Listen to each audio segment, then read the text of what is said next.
to a class when he was here for his first semester, and it was around the time of Mardi Gras, and he brought Mardi Gras beads, and he brought some cake from a bakery in so he had just recently arrived from New Orleans, and he's visited the law class that I teach several times. He's debated people sometimes. He's held the floor himself. He's here again. I am going to start off by asking him some questions just to be the icebreaker here. And since this class, as you all know, it's about freedom of speech, freedom of expression. This is, I try to show what it's like to not just talk about it, but to do it in action. And so, should I call you Ruben or Dr.? That's the name my mommy gave me. Ruben, okay. Would you like a chair? Do you want to? Yeah, wherever you are. Okay. Okay, so, welcome. Thank you.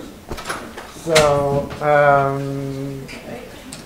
how many years have you been here at Sonoma State now?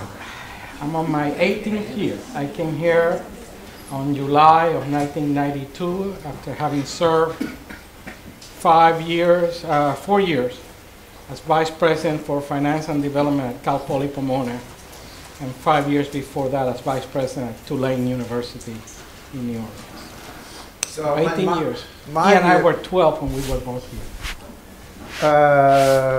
I believe that that's being a professor, president for 18 years is getting up to a kind of record because, no? Not really. In the CSU, I'm number 6 in seniority.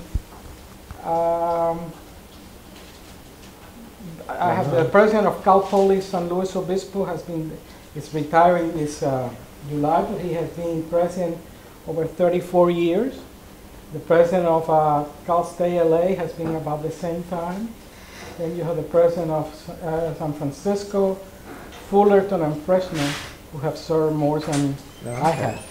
But I have thought of it as a challenging job because it's controversial. It's a political football.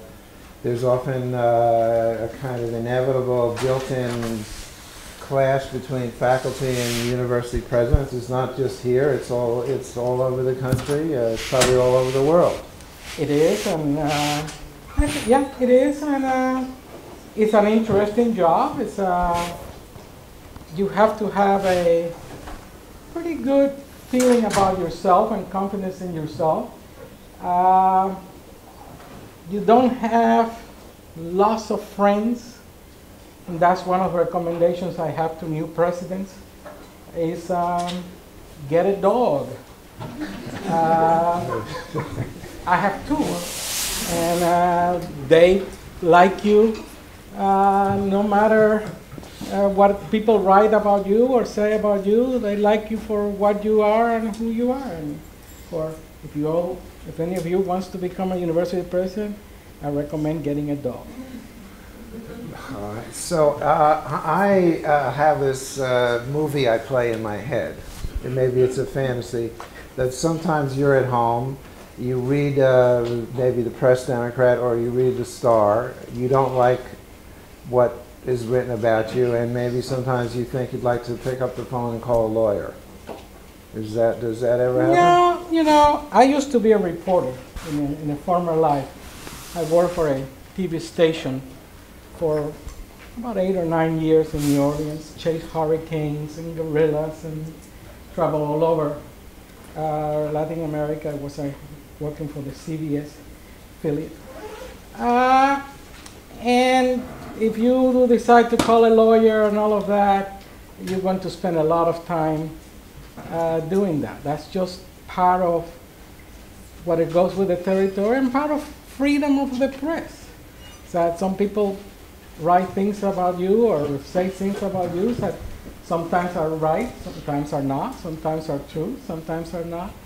But that's the right to do that. That's, and you take it and face.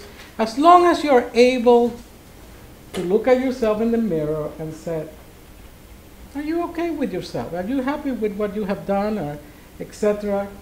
And if the answer is yes, then you don't call a lawyer.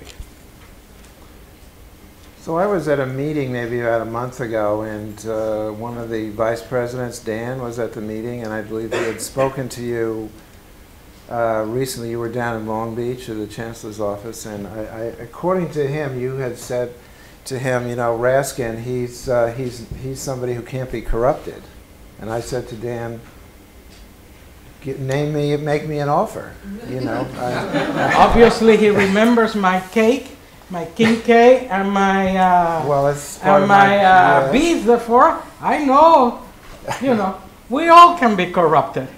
Yes, That's it's part of the human condition, you know.